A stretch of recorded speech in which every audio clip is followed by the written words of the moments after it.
Hopefully everything sounds okay.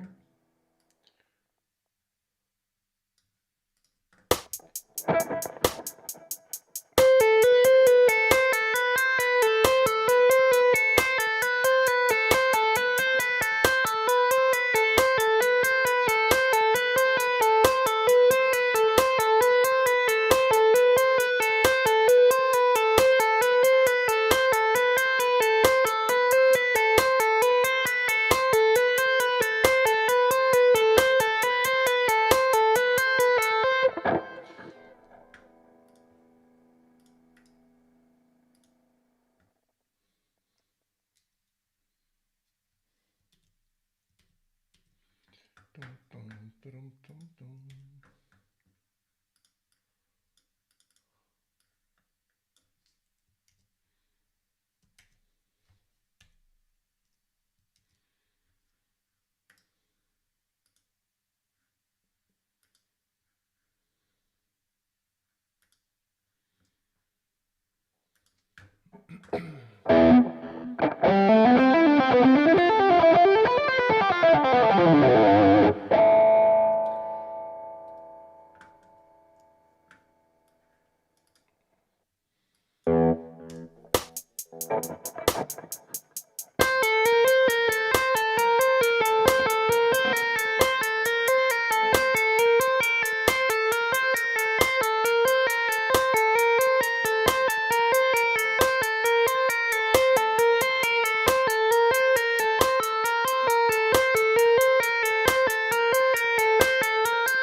More practice.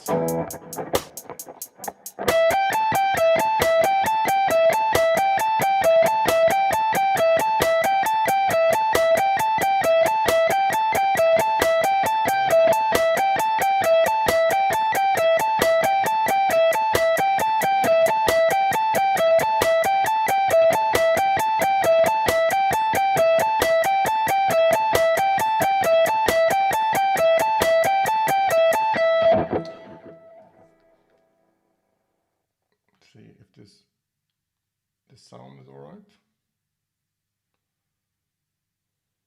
Boom, boom, boom.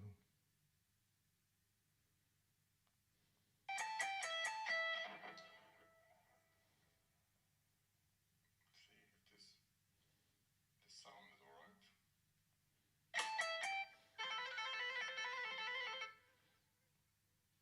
Yeah.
Morning, Joel.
Sound okay, Joel? Because I don't have I have speakers on now. I don't have headphones.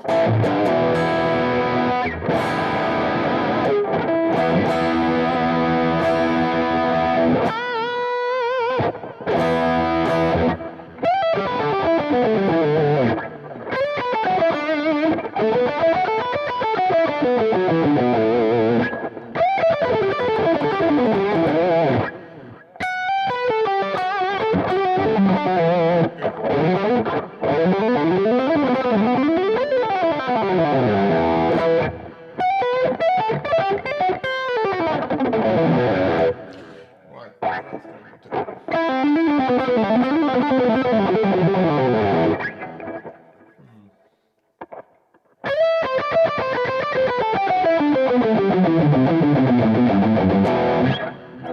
adding sixes as well.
Yeah, I found headphones.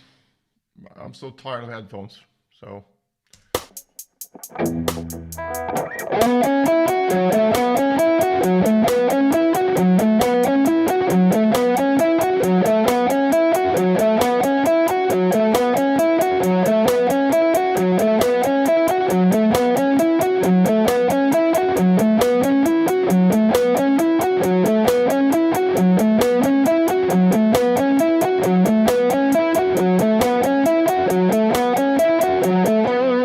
It's kind of like it sounds like you're listening right next to the code of a speaker when you have headphones on. I found, so you get, it's like too of a microscopic view of everything.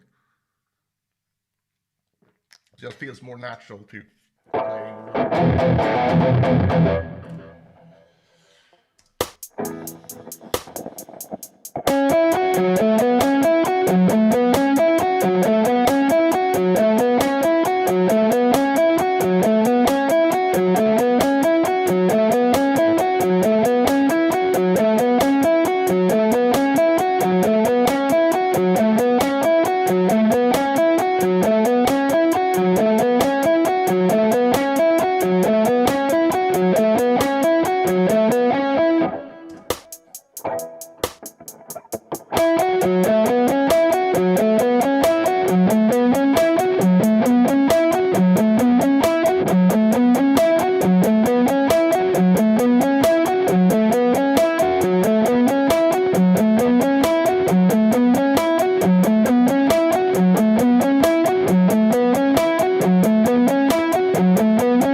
No, I didn't. I have to check that out. Acrylic and wood.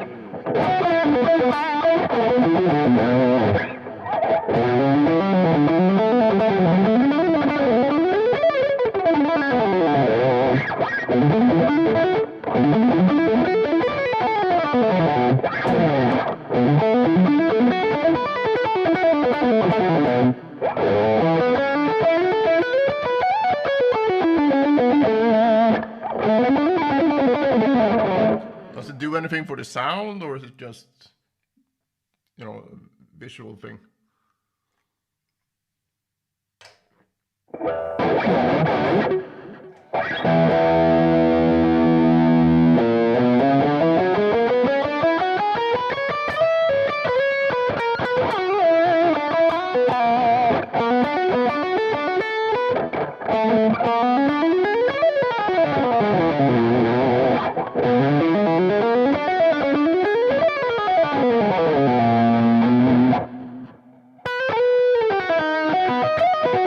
I mean, that's cool, I guess.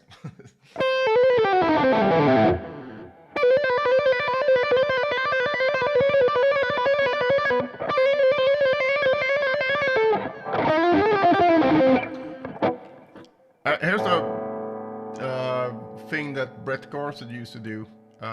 Maybe he still does it, but basically TJ Helmrich said that he would come in, see him practice, and like, what are you doing? He's like sweating almost.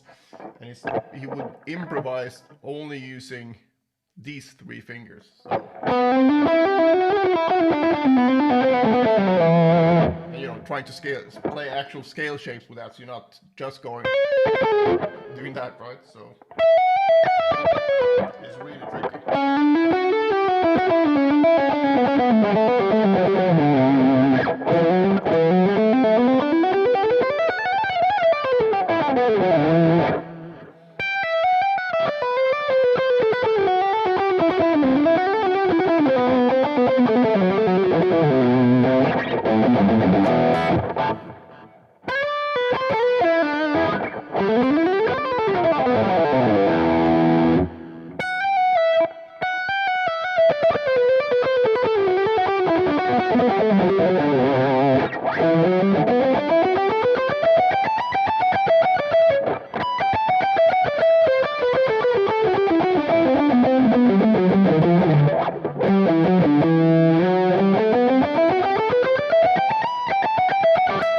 I'm sure anyone joining the stream now is like, why don't you use your index finger, you dumbass?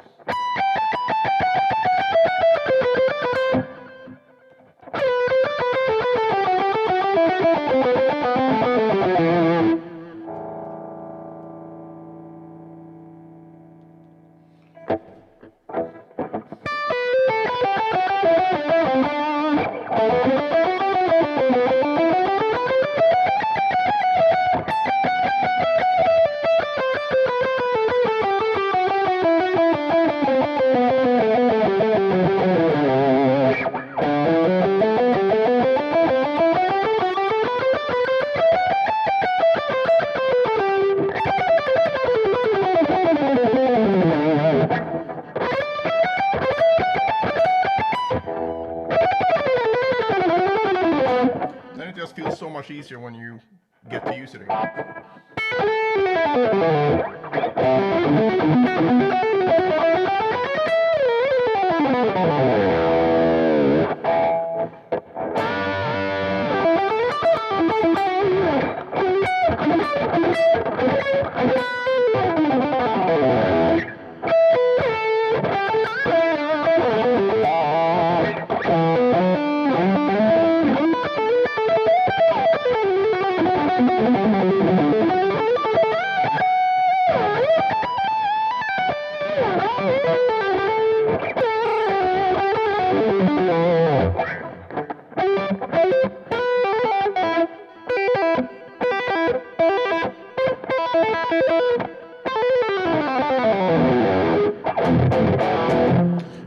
to actually pick something to practice. Noodle alert otherwise.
Well, it depends on what, you know, how in shape I feel. So it's all kinds of things can be difficult. But also I feel it's like you kind of need to, there's a reason why super virtuoso classical musicians still practice scales and arpeggios daily, because you kind of need to keep it up as well. So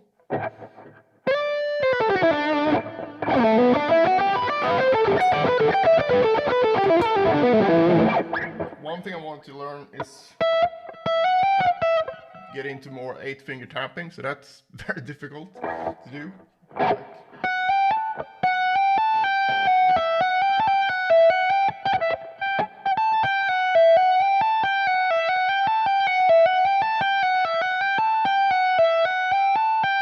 Just doing that.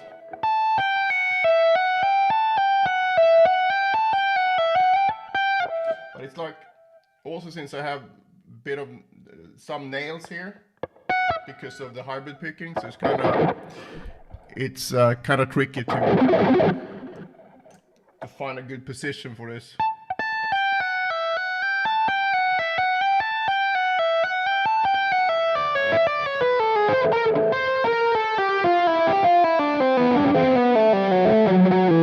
So I probably should do this one.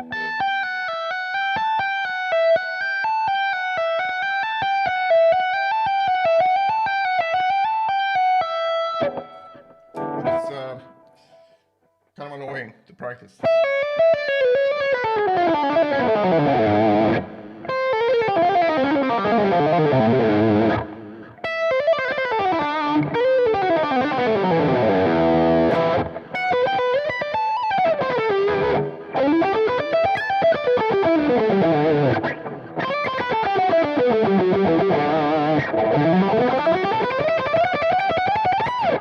It's kind of interesting, the whole thing about what you can play that feels really natural to you, and compare that to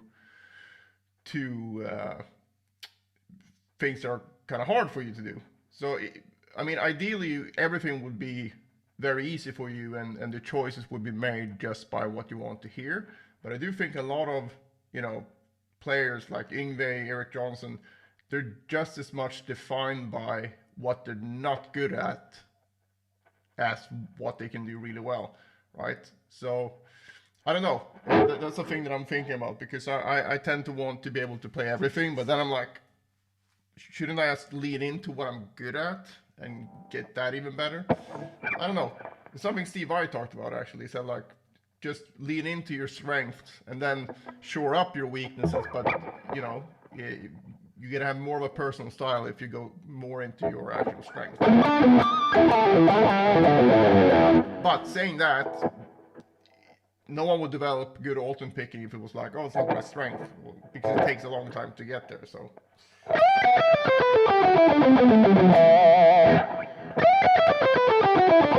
it's kind of like going to the gym and like you always skip leg day because, yeah, upper body is my strength, you know.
Right, some sweeping maybe.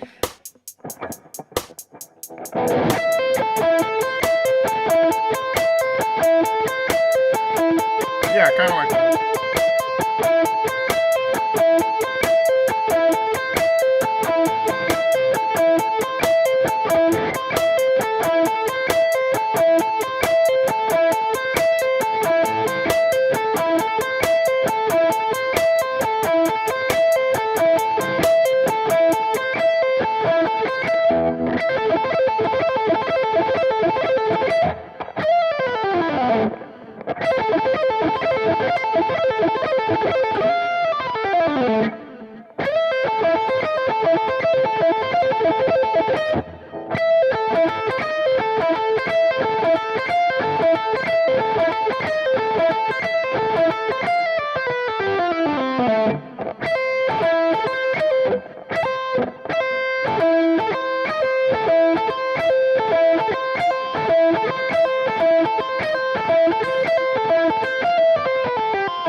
Also, I don't understand how you can play,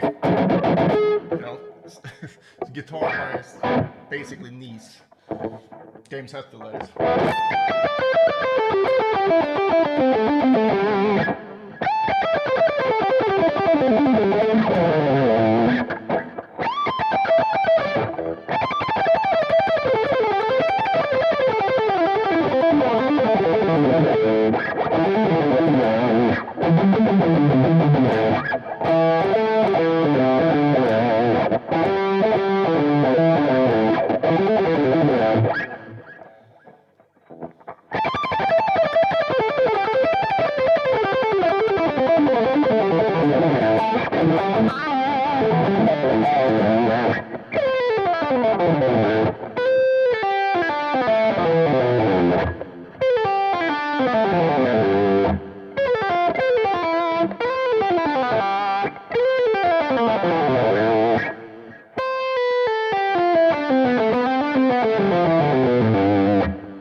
I think it's quite personal. Some people seem to have no, but the thing is, I've seen so many people like super perfect picking technique, but the synchronization is absolutely all over the place, and then it doesn't really matter. It looks cool, but it sounds like shit. And you also have the opposite spectrum, where you have like Vinnie Moore going like this in the late 80s, and his synchronization is so good, and he's like the best picked sound ever.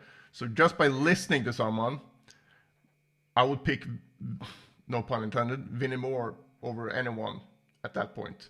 Even Paul Gilbert is like really aggressive sound, but Vinnie Moore was like so super clean and great. That's great tone when he picked. Every note was perfect. I don't like that. So I wouldn't say it matters that much. I would say though that if you feel like you can only pick like, and then like your whole arm is like fried, that's not good, obviously. I mean, I've seen you play the whole I'll See the Light Tonight, and that's fine.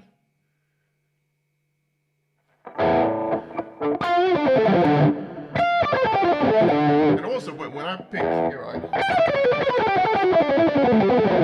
I will get some forearm movement and wrist as well. So I think for me, it's more important thing is that I don't lock anything up. That I'm like this. Right? That's not good. I think you should I'm changing. When I change strings, I want to keep the angle of the pick the same. So if I would get it stuck on the bridge like this, the angle would be different here than here, and I don't like that. So I want to sort of move this arm while most of the picking motion comes from the wrist. Does that make sense?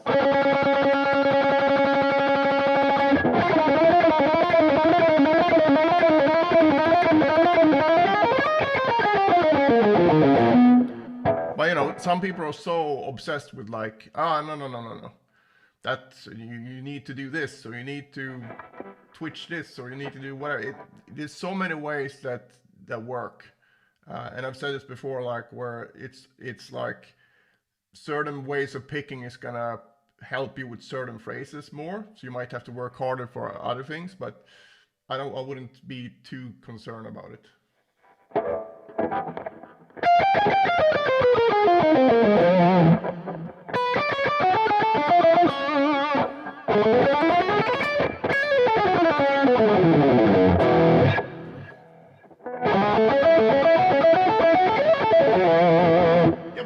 much up to tempo, wasn't it? So you don't want to be one of those guys that like, oh, here's Yngwie at twice the speed.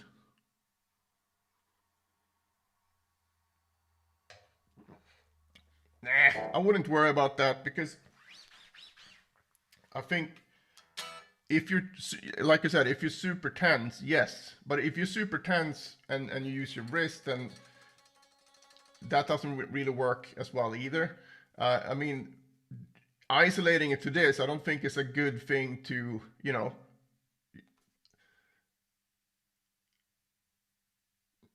I think the tempo is like 150, isn't it? But it's like, I think most people who get hurt, they sit around too much practicing, like the whole practice is like that, the equipment is like picking up faster, you're like always pushing it. If you practice mostly the tempo where you build accuracy anyway, and then you play fast for fun afterwards, you're less likely to get hurt. Because I practice up to 12 hours a day in like retarded periods of my life, and I never had any issues with my hands because I didn't spend most of that time like just going for it. So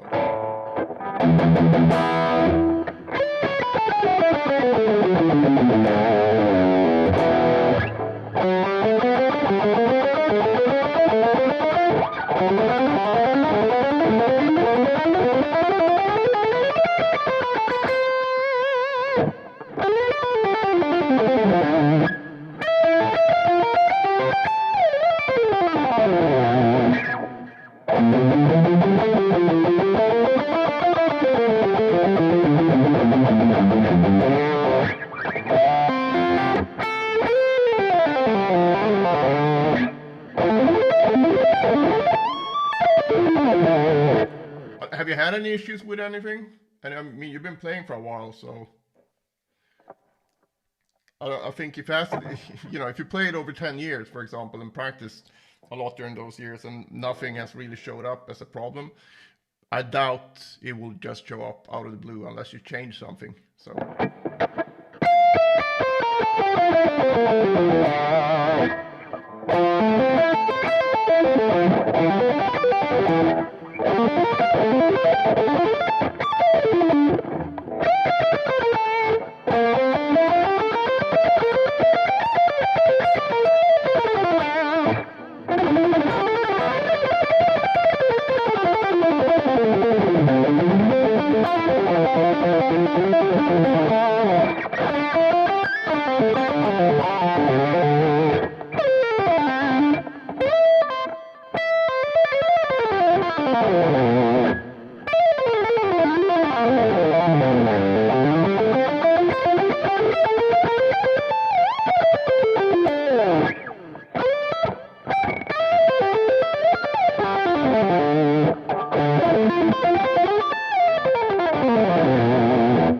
That's what happens, you know, when you focus on the accuracy, and that's why I'm so fucking adamant about telling people to slow down.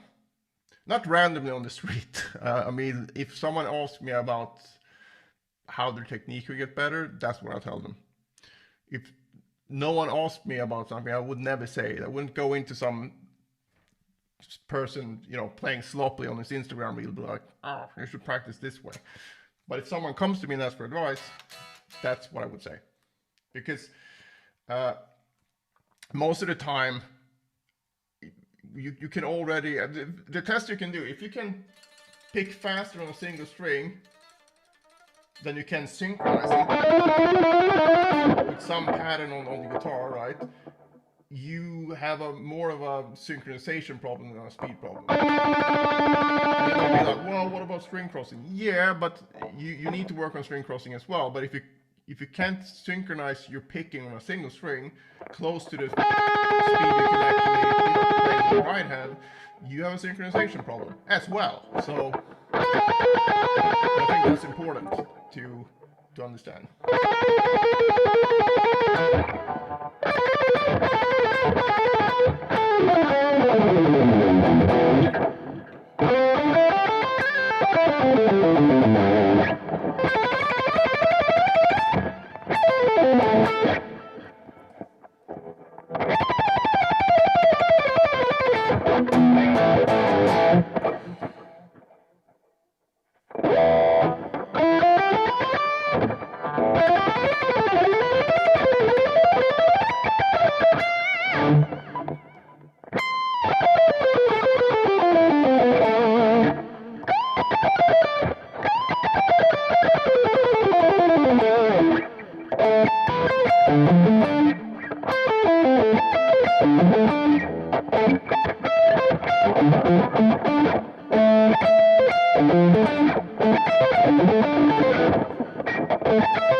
Boom, boom, boom.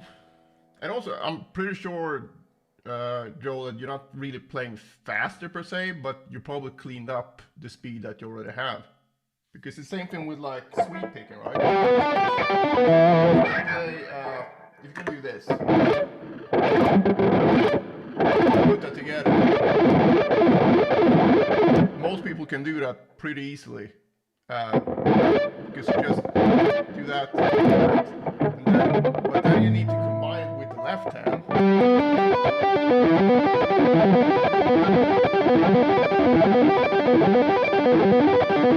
And that's what takes the time. So my right hand doesn't need to be faster than, no one's gonna like listening to anyone sweep.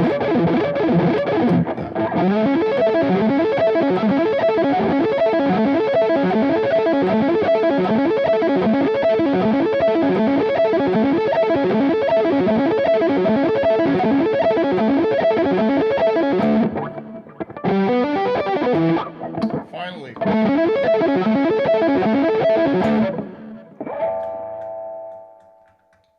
Doland Trump.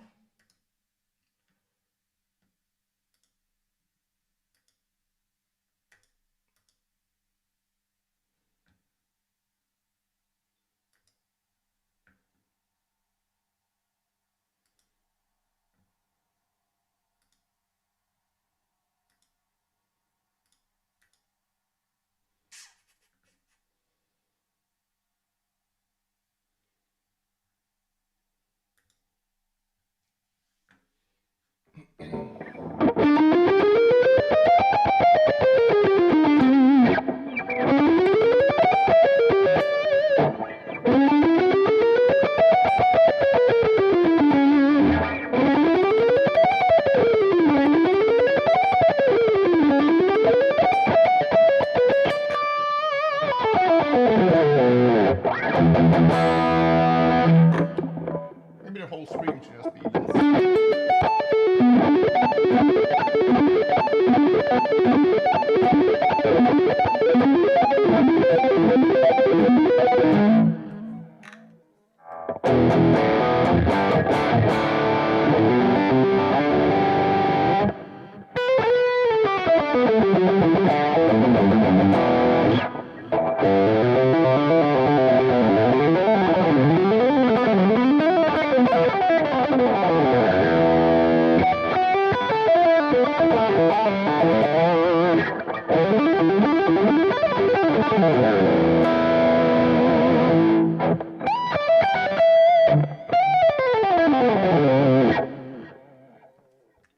Awesome to hear, man. Well, it's logical, right? Because people keep chasing. Like, if you think about, and I'm not shitting on the Slayer dude in you know, it works for their music. It's really aggressive, right? But if you compare the Slayer guy, I don't know if it's Jeff or Kerry King who plays the solos, but when they go like, that's that shit, they're most likely picking way faster than Eric Johnson ever done in his life. But Eric Johnson sounds way faster because he's hitting all the notes that he's going for. So if you hit every note at 180 BPM, 16th notes, compared to you hit, you know, every other note at 200 BPMs or 250 BPMs, 180 BPM is going to sound way faster because you're actually getting a note for each pick stroke. And that's why I think working on synchronization is a good thing. And it's not about, it's not about that you have to sound like a MIDI file, because I think some sloppiness can actually it sounds a bit more gritty and more dangerous, so to speak. I love when vintage Yngwie will play something, it's kind of like, ooh, that was, some mistakes in there, but then all of a sudden he hits it really clean, and I was like, ooh, then it's more of an effect, so.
Practice.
questions, guys?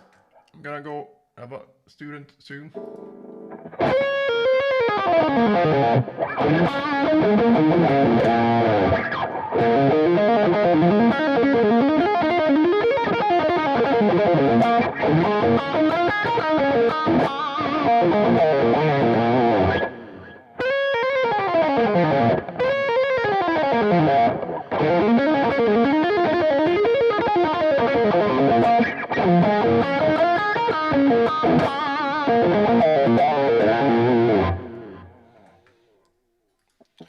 So funny old seminar with Guthrie Govan when talking about picking, and he said that some people, only want to do alternate picking, and some, all Gambale stuff. But then he said like Al Di Meola says like, oh, anything except alternate picking is cheating.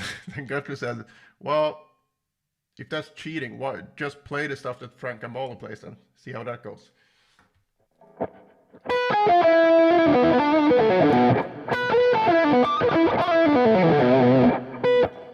Yeah, but also, Joel, you're in pro, so you can ask me whatever you want. So remember that as well. But I like that you're hanging out here as well.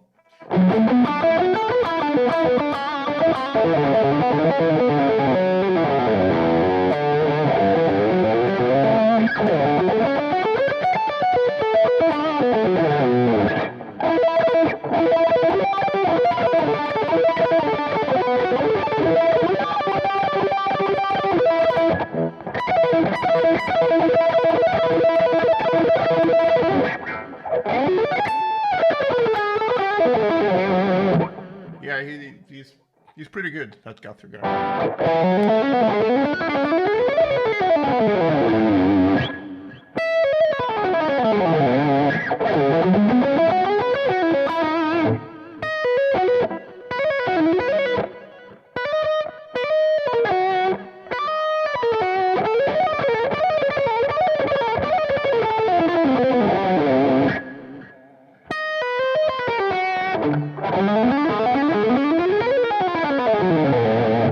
Yeah, but you also have people who like they watch something and then like, huh, how do you do that again? It's like you literally just watch a video about it.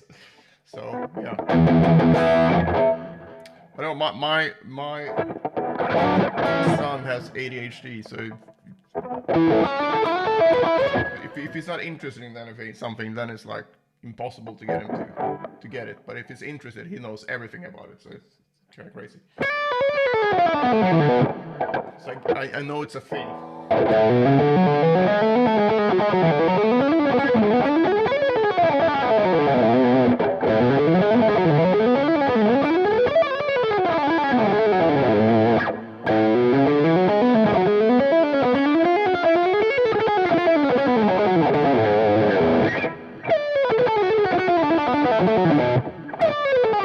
I think a lot of people now, they don't really have ADHD, they're just used to short form content, so the attention span is like gone.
Yeah, I think he's.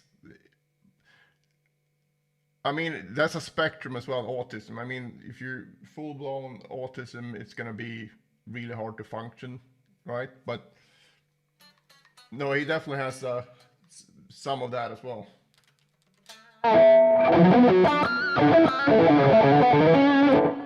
But you will only notice that if you talk to him. Maybe you realize like, oh, it's Lego that's the obsession now, and then he talks about that all the time. But other than that, you wouldn't notice. And also, I'm pretty sure anyone that's a bit too interested in the guitar, this guy for example, definitely going to be on the spectrum somehow as well, because I don't think it's normal to think this is a good use of your time. Like, yeah, I do this now for 5 hours, So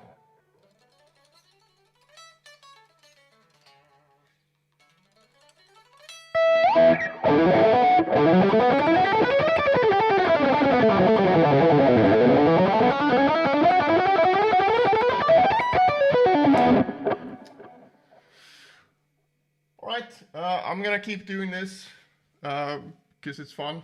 Sit around, fuck around, and people come in. I think it's a superpower, right? That's what some people say, because it really is. When you can really get into something, because that's how you get good at anything. So I think it's important to have that. Otherwise, you're just gonna be dabbling everything. Uh, so yeah, see you later, guys. Bye.